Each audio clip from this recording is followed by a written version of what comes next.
विद्यार्थी मित्रों, आज आपण इयत्ता 11वीच्या राज्यशास्त्र या विषयातील विभाग 2 तुलनात्मक शासन आणि राजकारण या विभागातील दुसरा पाठ आपण अभ्यासणार आहोत।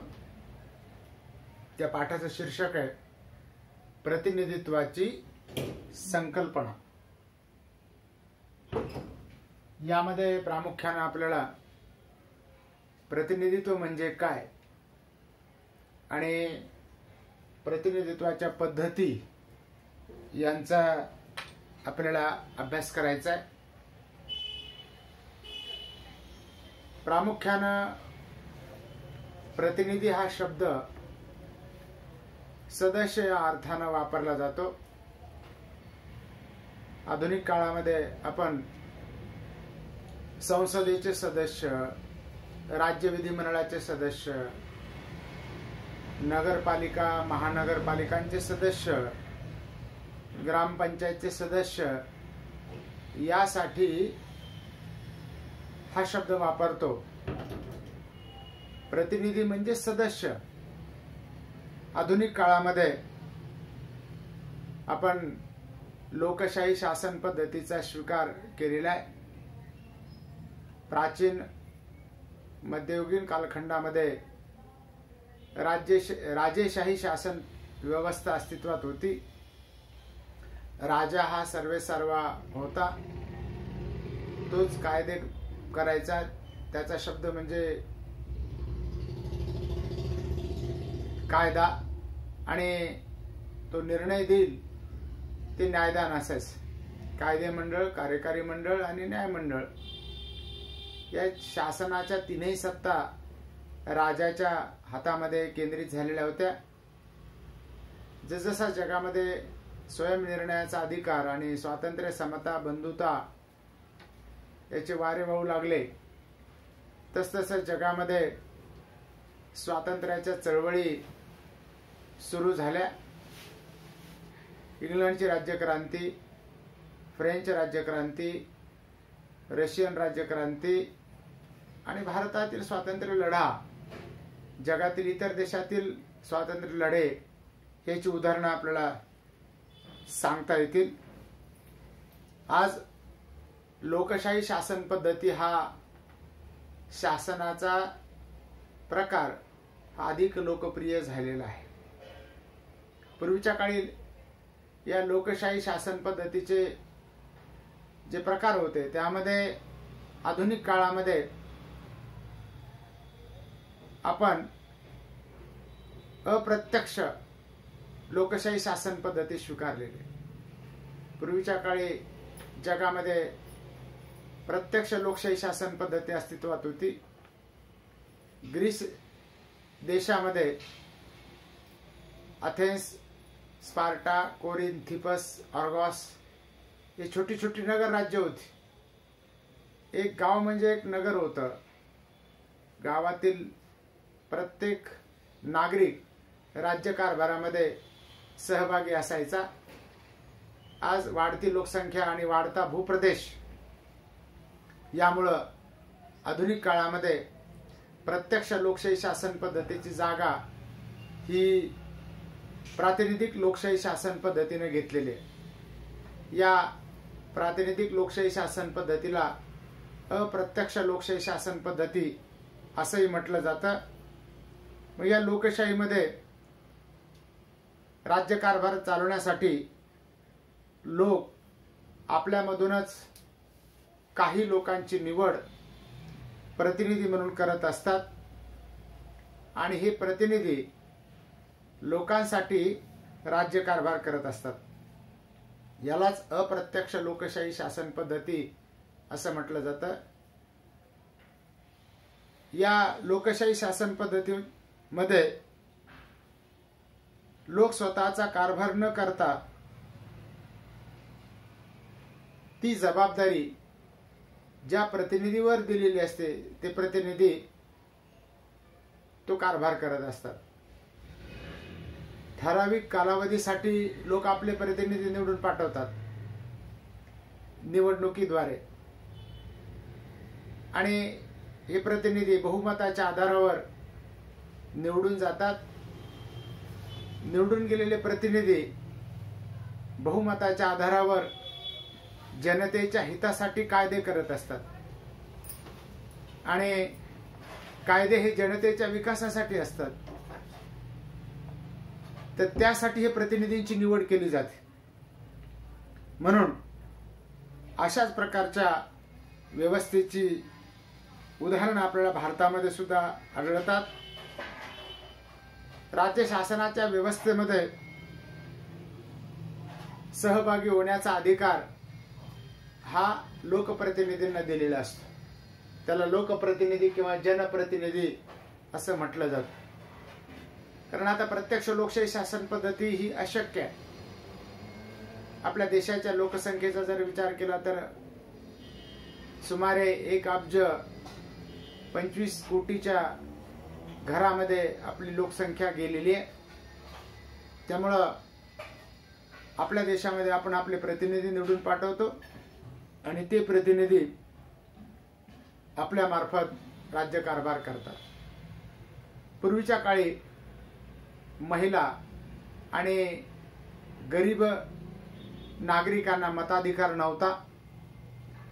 जसजसं स्वातंत्र्याच्या चळवळी जगामध्ये विकसित झाल्या, ते राष्ट्र स्वतंत्र झाले, त्या राष्ट्रामध्ये महिला आणि गरिबांना हा मताधिकार प्राप्त झाला.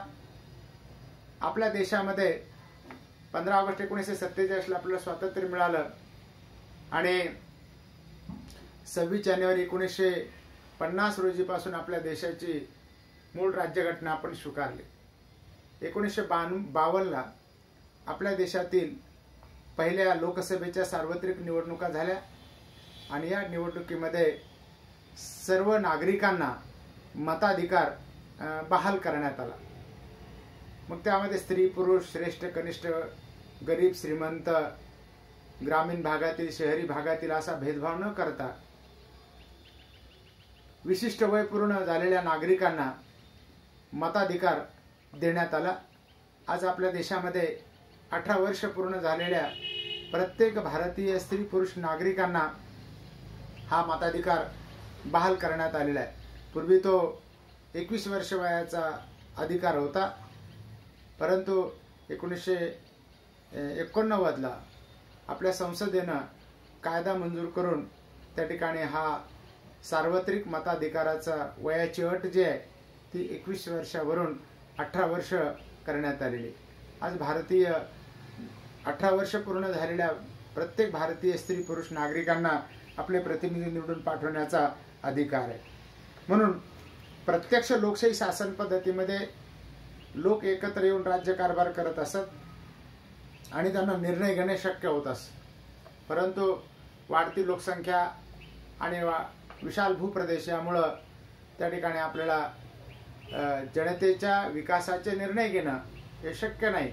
म्हणून आपण आपले प्रतिनिधी निवडून पाठवतो, आणि ही प्रतिनिधित्वाची पद्धत ही जगामध्ये ही रूढ झालेली आहे. यालाच स्वतः लोकांनी निवडून दिलेल्या प्रतिनिधीमार्फत राज्यकारभार करणं यालाच अप्रत्यक्ष लोकशाही शासन पद्धती असं म्हटलं जातं. लोकशाहीचे 2 प्रकार, एक प्रत्यक्ष लोकशाही शासन पद्धती आणि दुसरी अप्रत्यक्ष लोकशाही शासन पद्धती. तर प्रत्यक्ष लोकशाही शासन पद्धती ग्रीस देशामध्ये पूर्वीच्या काळी होती. छोटे एक गाव म्हणजे एक राज्य होतं. परंतु आता प्रत्यक्ष लोकशाही शासन पद्धतीच्या ऐवजी आधुनिक काळामध्ये अप्रत्यक्ष लोकशाही शासन पद्धती ही रूढ झालेली आहे. यालाच प्रातिनिधिक लोकशाही शासन पद्धती असं म्हटलं जातं. आणि लोकशाही शासन पद्धतीचा हा जबाबदार शासन प्रकार आहे. कारण निवडून दिलेले प्रतिनिधी हे जनतेला जबाबदार असतात. जनतेच्या हितासाठी त्यांनी निर्णय घ्यायचे असतात. लोकांसाठी ते उत्तरदायी असतात. पूर्वीच्या काळी राजेशाही होती, प्रामुख्यानं मध्ययुगामध्ये. काही तज्ज्ञांच्या मते अशीच व्यवस्था आपल्या देशामध्ये सुद्धा होती आणि जो राजा असायचा त्याची निरंकुश सत्ता ही जनतेवर होती. बहुतांश राजे अन्याय अत्याचार करायचे. फार थोडे राजे हे जनतेच्या हिताचे निर्णय घ्यायचे. त्यामध्ये आपल्या देशातील छत्रपती शिवाजी महाराजांचा उल्लेख केला जातो. म्हणजे छत्रपती शिवाजी महाराजांनी जरी राजे असले तरी लोकांच्या हितासाठी निर्णय घेतलेले. म्हणून बहुतांश राजे हे जगातील निरंकुश पद्धतीने राज्यकारभार करत असत. म्हणून काही ठिकाणी राजाला देवाचा अवतार मानलं जायचं, प्रतिनिधी मानलं जायचं आणि ह्या राजाला जनतेवर राज्यकारभार करण्याचा अधिकार आहे असं मानलं जायचं. यालाच राजाचा दैवी अधिकार असं म्हटलं जायचं. राजा हा परमेश्वराचा अंश आहे असं मानलं जायचं. हळूहळू नंतरच्या काळामध्ये राज्य चालवणं खर्चिक झालं. नंतरच्या काळामध्ये राजानं जनतेवर कर लादले आणि लोकांची मान्यता मिळाल्यास कर जमा करणं सोपे झाले असते. याकरता सर्व लोकांनी एकत्र येणं किंवा वेगवेगळ्या ठिकाणी एकत्र जमून करांना मान्यता देणे शक्य नव्हतं.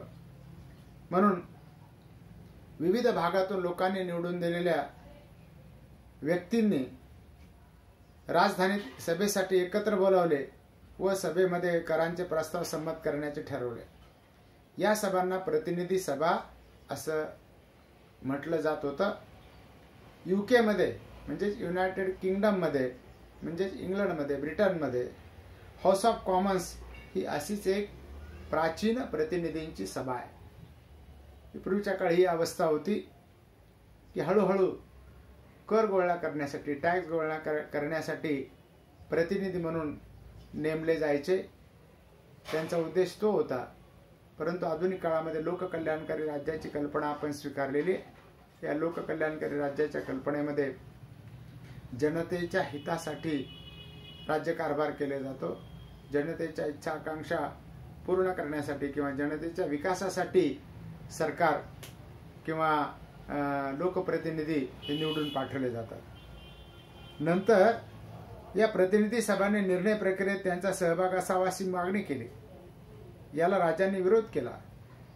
दोघांमधील हा संघर्ष काही ठिकाणी अंतर्गत वादाला कारणीभूत ठरला.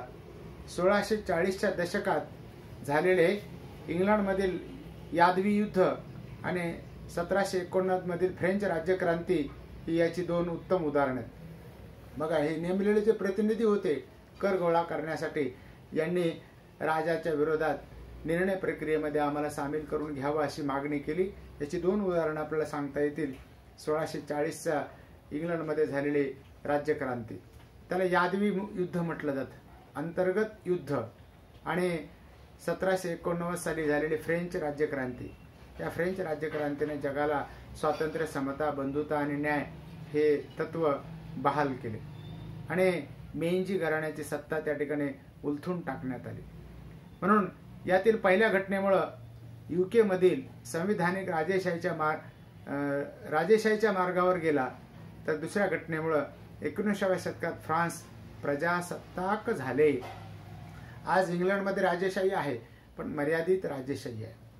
तिथं पंतप्रधान पद आहे. मग राजानं पंतप्रधानाची नेमणूक राजा करतो आणि त्या पंतप्रधानाला अधिकार बहाल केलेले आहेत. त्या देशातील नागरिकांनी अजूनही वंश परंपरेने राजेशाही ही मान्य केलेली. तर नंतरच्या काळामध्ये म्हणजे 19व्या शतकामध्ये फ्रान्समध्ये प्रजासत्ताक शासन पद्धती अस्तित्वात आली. प्रजेच्या हातामध्ये शासनाची सूत्रे गेली आणि अशा संघर्षामध्ये राजेशाहीचा पराभव झाला आणि प्रतिनिधी सभांनी संपूर्ण कारभार आपल्या हाती घेतला. ही राजेशाही हळूहळू लोप पावत गेली आणि मग याला राजकीय प्रतिनिधी असं म्हटलं जातं. त्यांनी सामूहिकरित्या शासनाचा कारभार चालवला, यालाच राजकीय प्रतिनिधित्व असं संबोधलं जातं. हळूहळू राजाची सत्ता क्षीण झाली, त्याचं प्रभुत्व कमी होऊ लागलं. मग राजकीय प्रतिनिधित्व म्हणजे काय? तर राजकीय प्रतिनिधित्व म्हणजे लोकांनी ज्यांना प्रतिनिधी म्हणून निवडून दिलेलं आहे त्यांच्या मागण्या व प्रश्न मांडणे व त्यांच्या हिताचं रक्षण करणं म्हणजे जनतेच्या हिताचं रक्षण करणं, राजकीय प्रतिनिधित्वाचे कार्य हे अशा प्रकारे प्रतिनिधी सभामध्ये चालताना आपल्याला दिसून येते. आधुनिक काळामध्ये 19व्या शतकानंतर राजकीय प्रतिनिधित्वाची ही कल्पना जी आहे युरोप सहित जगाच्या इतर भागामध्ये पसरली. तोपर्यंत युरोपीय देशांनी आशिया आणि आफ्रिका खंडात त्यांच्या वसाहती स्थापन केल्या होत्या.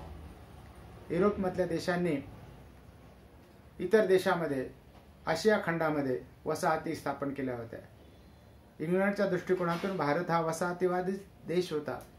व्यापारी म्हणून आले आणि राज्यकर्ते बनले.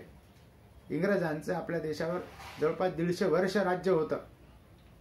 म्हणून त्यांनी ह्या वसाहती स्थापन केल्या आणि या सर्व घडामोडींनी प्रभावित झालेल्या आशिया आणि आफ्रिकेतील लोकांनी त्यांच्या देशातील निर्णय प्रक्रियेत त्यांचा सहभाग वाढावा अशी मागणी केली. भारतामध्ये सुद्धा स्वातंत्र्य लढा पुकारला गेला. इंग्रजांची राज्यवट होती, त्याचप्रमाणे काही संस्थान होती, छोटे छोटे राजे होते आणि हळूहळू आपल्या देशामध्ये स्वातंत्र्याचे वारं वाहू लागलं. 1857ला इंग्रजांच्या विरोधात पहिला उठाव झाला. झाशीची राणी लक्ष्मीबाई आणि तात्या टोपे यांनी हा स्वातंत्र्याचा लढा पुकारला आणि तिथून पुढे हळूहळू ही प्रतिनिधित्वाची कल्पना ही विकसित होऊ लागली.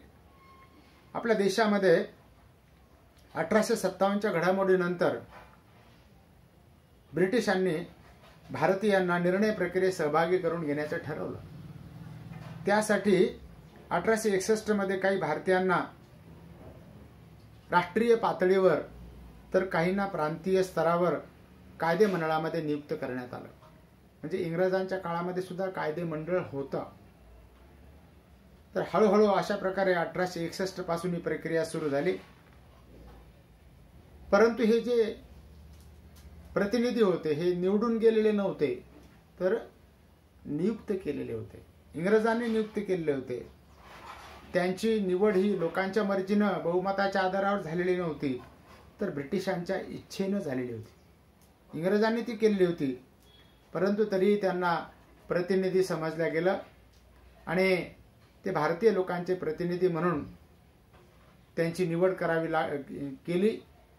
अशी नंतरच्या काळामध्ये भारतीय लोकांनी त्यांची निवड करावी अशी मागणी करण्यात आली आणि ही मागणी कालांतराने पूर्ण करण्यात आली.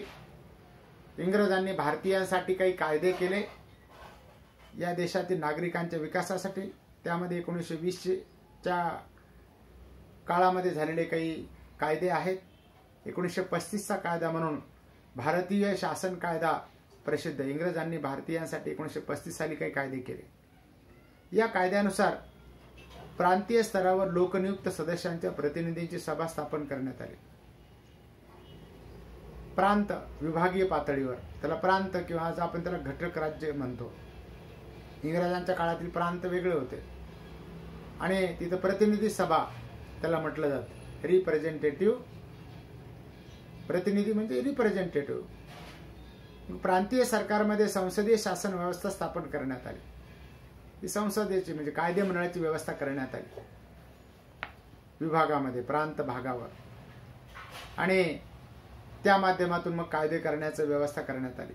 ही प्रक्रिया 1950 ते 52 मध्ये पूर्ण झाली असे म्हणता येईल. कारण 1950 मध्ये भारत संसदीय लोकशाही असलेल्या प्रजासत्ताक देश बनला. बघा, 1952 पर्यंत ही प्रक्रिया पूर्ण झाली. 1952 ला आपल्या देशामध्ये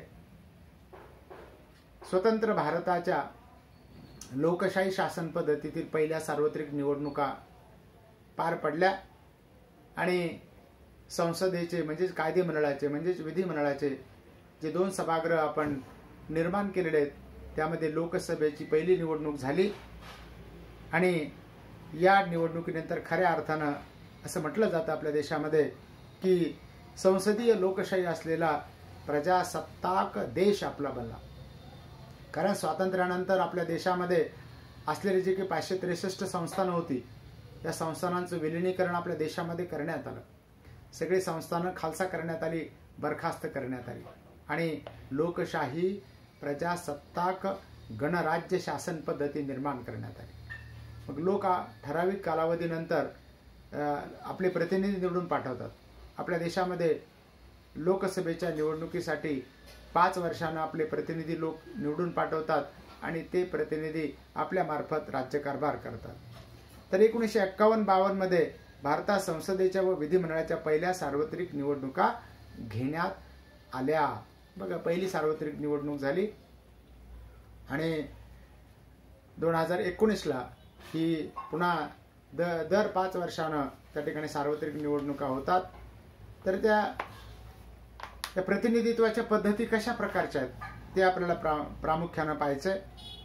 या लोकशाही शासन पद्धतीमध्ये देशाचा राज्यकारभार चालवण्यासाठी प्रतिनिधित्वाच्या वेगवेगळ्या पद्धती वापरल्या जातात. प्रामुख्यानं 3 पद्धती जगामध्ये या लोकप्रिय आहेत. पहिली पद्धत आहे ती म्हणजे निवडणुकीद्वारे लोकप्रतिनिधींची निवड करणं. दुसरी पद्धत आहे की प्रतिनिधी म्हणून एखाद्या काही व्यक्तीची नेमणूक करणं. आणि तिसरी पद्धत आहे बिगर शासकीय संघटनांची किंवा त्यातील नेत्यांची प्रतिनिधी म्हणून निवड करणं. पहिली जी पद्धत आहे निवडणुकीद्वारे लोकप्रतिनिधींची निवड, यामध्ये लोकांना म्हणजे जनतेला आपला प्रतिनिधी निवडण्याचा अधिकार असतो. निवडणुकीच्या माध्यमातून लोक आपले प्रतिनिधी सभागृहामध्ये निवडून पाठवतात. लोक ठरवतात आपला प्रतिनिधी कोण असला पाहिजे. निवडणुकीला उमेदवार मधून कितीही लोक उभे राहू शकतात आणि जे उभे राहिलेले उमेदवार आहेत त्यातील बहुमताच्या आधारावर त्या ठिकाणी त्या उमेदवाराची निवड केली जाते. कारण या प्रतिनिधी सभाकडे निर्णय घेण्याचा सर्वोच्च अधिकार असतो. मात्र निवडणुकीची एकच पद्धत नसून त्याच्या अनेक पद्धतीत आपल्याला पुढे पाहायचं आहे. निवडणुकीच्या पद्धती पाहायच्यात पुढच्या भागामध्ये की निवडणुकीमध्ये एक प्रतिनिधित्वाची पद्धत, बहुप्रतिनिधित्वाची पद्धत ही बघायची आहे. तर आपल्याकडे आपण लोकसभेसाठी एक प्रतिनिधित्वाची पद्धत स्वीकारलेली.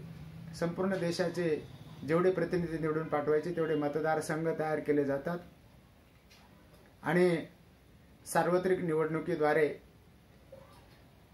विविध राजकीय पक्षाचे प्रतिनिधी निवडणुकीला उभे राहतात आणि ते प्रतिनिधी बहुमताच्या आधारावर निवडून पाठवले जातात. एका मतदारसंघातून एक प्रतिनिधी निवडून पाठवला जातो आणि ते प्रतिनिधी जनतेमार्फत राज्यकारभार करत असतात. दुसरी पद्धत आहे ती म्हणजे की नेमणूक पद्धत. यामध्ये निवड करणे प्रतिनिधींची किंवा नियुक्ती करणं किंवा नेमणूक करणं हा भाग असतो. यामध्ये विविध शासकीय अधिकारी आणि इतर शासकीय आस्थापनातील सदस्य कोण असावेत हे ठरवलं जातं. कोणाला नेमणूक करायचं आहे एखाद्या पदावर तर हे प्रतिनिधी म्हणून सुद्धा ही दुसरी पद्धत आहे. तिसरी पद्धत आहे ती म्हणजे बिगर शासकीय काही संघटना आहेत. उदाहरणार्थ नागरी भागामध्ये, नागरी समाजामध्ये, शहरी समाजामध्ये लोकांचं प्रतिनिधित्व करण्याचा प्रयत्न केला जातो आणि याच्यामध्ये हितसंबंधी गट आहेत, दबाव गट आहेत.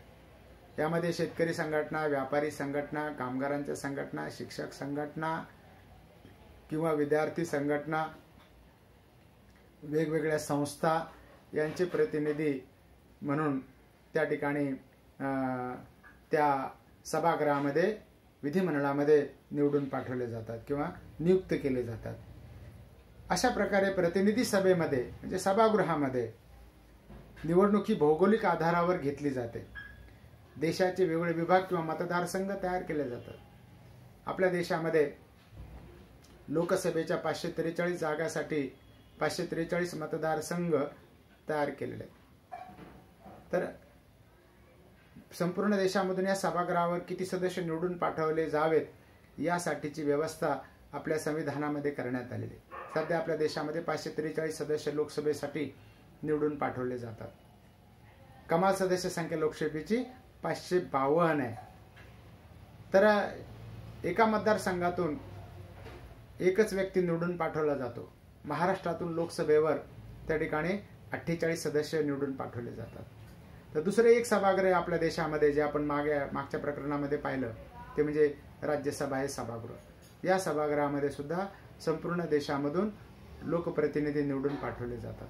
हे घटक राज्यांचं प्रतिनिधित्व करणारे सभागृह मानलं जातं. राज्यसभेवर महाराष्ट्रातून 19 सदस्य निवडून पाठवले जातात. असे वेगवेगळ्या घटक राज्यामधून लोकसंख्येच्या आधारावर वेगवेगळ्या प्रकारचे सदस्य राज्यसभा आणि लोकसभा या सभागृहामध्ये निवडून पाठवले जातात. निवडणुकीच्या पद्धतीचं वर्गीकरण आपल्याकडे 2 प्रकारामध्ये केलं जातं. एका प्रकारामध्ये एका मतदारसंघातून निवडलेल्या उमेदवाराची संख्या या आधारावरून मतदारसंघाचे 2 प्रकार पडतात. म्हणजे 2 प्रकारचे मतदारसंघ मानले जातात. एक म्हणजे एक सदस्यीय मतदारसंघ. या प्रकारामध्ये एका मतदारसंघातून एकच सदस्य निवडून पाठवला जातो. निवडणुकीमध्ये कितीही उमेदवार निवडणुकीला उभा राहू शकतात.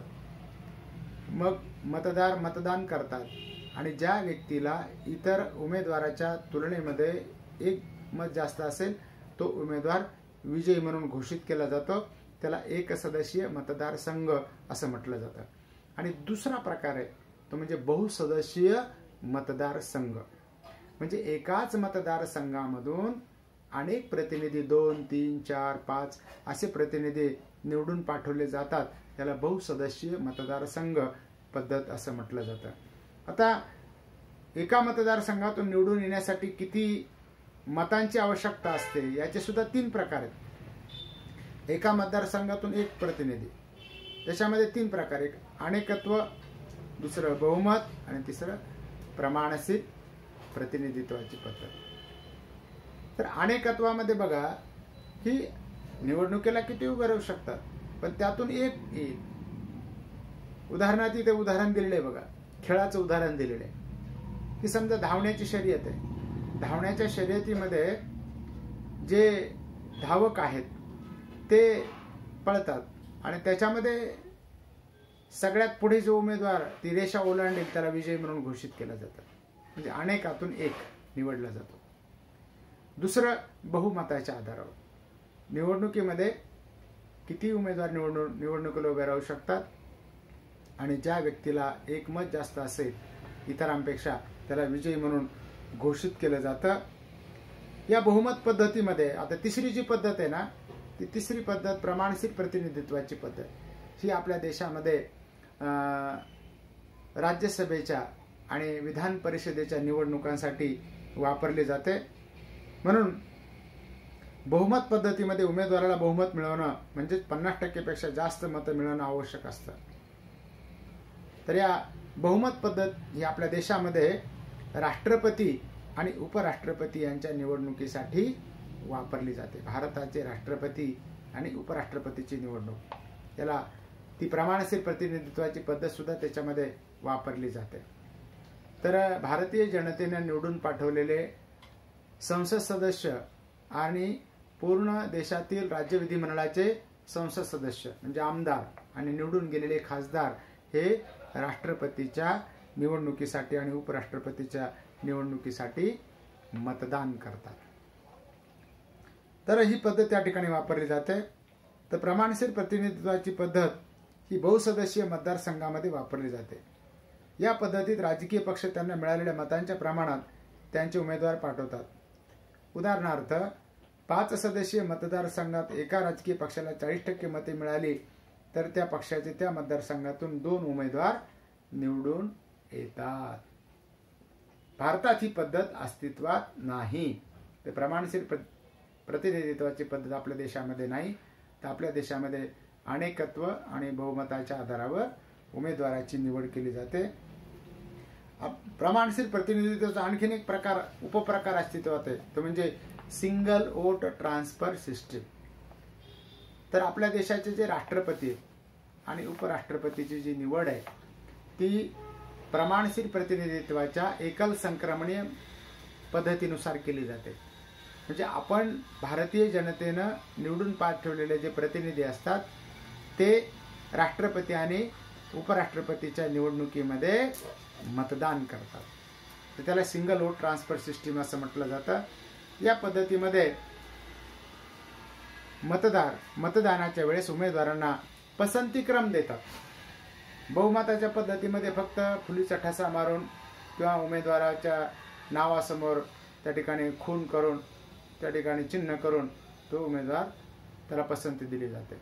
तर यामध्ये मात्र पसंतीक्रम वापरला जातो आणि ती प्रमाणित प्रतिनिधित्वाच्या पद्धतीमध्ये जेवढ्या जागा निवडून द्यायच्या तेवढे उमेदवार निवडणुकीला उभं राहू शकतात. किती उमेदवार निवडणुकीला उभं राहू शकतात. मतमोजणी करण्यासाठी एक ठराविक कोटा पद्धत निश्चित करण्यात आलेली असते आणि जो उमेदवार कोटा पूर्ण करेल त्या उमेदवाराला विजयी म्हणून घोषित केलं जातं. त्यानंतरचा मुद्दा आपल्याला अभ्यासायचा तो म्हणजे मतदानाचा हक्क कोणाला. लोकशाही शासन पद्धतीमध्ये मतदानाचा हक्क हा सार्वत्रिक करण्यात आलेला आहे. पूर्वीच्या काळी राजेशाही शासन पद्धतीमध्ये मतदानाचा हक्क फक्त श्रीमंत आणि ठराविक नागरिकांनाच होता. महिला, गोरगरीब आणि गुलाम लोकांना मतदानाचा अधिकार नव्हता. आपल्या देशामध्ये स्वातंत्र्यानंतर मतदानाचा अधिकार हा सार्वत्रिक करण्यात आलेला आहे. आपल्या देशामधला जो काही मतदानाचा अधिकार आहे आपल्या लोकशाही शासन पद्धतीमध्ये आपण प्रौढ मताधिकाराचं तत्व स्वीकारलेलं आहे. म्हणजे वयाची ठराविक वर्ष पूर्ण झाल्यानंतर प्रत्येक भारतीय स्त्री पुरुष नागरिकाला आपले प्रतिनिधी निवडून पाठवण्याचा अधिकार आहे. या मताधिकार पद्धतीमध्ये जात, धर्म, लिंग, पंथ किंवा गरीब श्रीमंत असा भेदभाव केला जात नाही. तर 18 वर्ष पूर्ण झालेल्या प्रत्येक भारतीय स्त्री पुरुष नागरिकाला त्या ठिकाणी मतदार यादीमध्ये आपलं नाव नोंदणी करता येते आणि त्याच्या मताचं जे मूल्य आहे ते सर्वत्र सारखं ठरवण्यात आलेलं असतं. म्हणून हे प्रत्येक नागरिकाला हा प्रौढ मताधिकार आपल्याकडं देण्यात आलेला आहे. तर प्रत्येक देशामध्ये मतदाराचं वय किती असावं, जो मतदान करतो नागरिक त्याचं वय किती असावं हे वेगवेगळं ठरवण्यात आलेलं आहे. आपल्या देशामध्ये सध्या 18 वर्ष पूर्ण केलेल्या प्रत्येक भारतीय स्त्री पुरुष नागरिकाला मतदानाचा अधिकार हक्क प्राप्त होतो. अशा प्रकारे पूर्वी महिलांना अधिकार नव्हता, गरिबांना अधिकार नव्हता. पण जसजशी लोकशाही शासन पद्धती प्रगल्भ झाली तसतसं महिलांना अधिकार मिळाला, गोरगरिबांना अधिकार मिळाला, वंचितांना त्या ठिकाणी वंचित ठेवणं अवघड जाऊ लागलं आणि त्यासाठी अनेक देशामध्ये संघर्ष करावा लागला. तर 20व्या शतकामध्ये बहुतांश देशातील महिलांना त्या ठिकाणी मताधिकार प्राप्त झालेला आहे. भारतामध्ये 1950 पासूनच महिलांना हा मताधिकार मिळालेला आहे.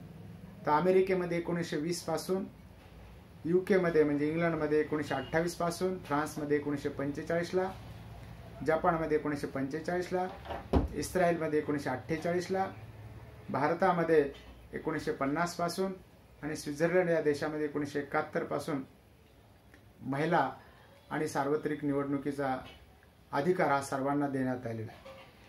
तर या प्रतिनिधित्वाच्या पद्धतीमध्ये राजकीय पक्षाची भूमिका ही अत्यंत महत्त्वाची असते. लोकशाही शासन पद्धती जर राबवायची असेल तर त्या ठिकाणी राजकीय पक्ष पद्धती हा घटक अतिशय महत्त्वाचा असतो. म्हणून वेगवेगळ्या विचारसरणीचे पक्ष आपल्या देशामध्ये निर्माण झालेले आहेत आणि हे राजकीय पक्ष निवडणुकीमध्ये आपले उमेदवार उभे करतात. समविचारी राजकीय पक्षांचा, समविचारी लोकांचा गट म्हणजे राजकीय पक्ष आणि हे राजकीय पक्ष लोकांमध्ये आपल्या मताचा प्रचार आणि प्रसार करतात.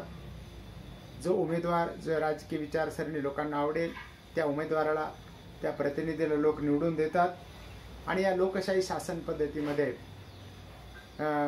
लोकसभेमध्ये किंवा प्रतिनिधींच्या सभेमध्ये ज्या राजकीय पक्षाला स्पष्ट असं बहुमत प्राप्त झालेलं असतं त्या पक्षाचा नेता हा प्रधानमंत्री बनतो, पंतप्रधान बनतो, देशाचा राष्ट्रप्रमुख बनतो आणि तो पंतप्रधान किंवा हे प्रतिनिधी लोकांमार्फत राज्यकारभार करतात.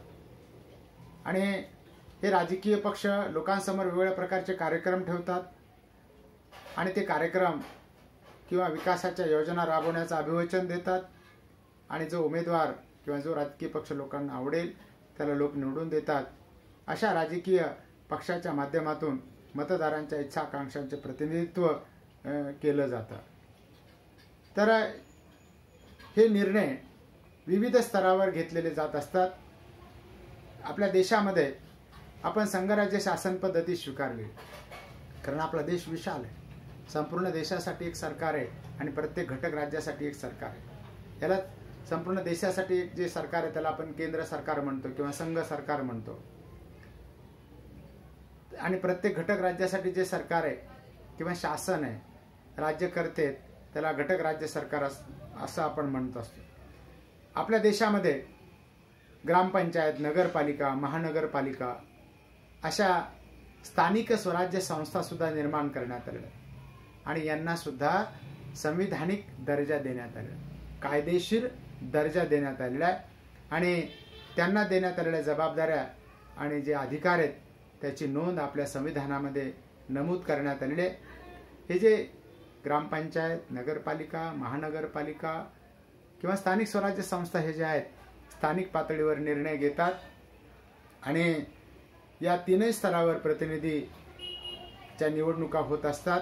राजकीय पक्ष या निवडणुका लढवतात म्हणून या तिन्ही स्तरावर प्रतिनिधित्वाची माध्यमं म्हणून राजकीय पक्ष काम करत असतात.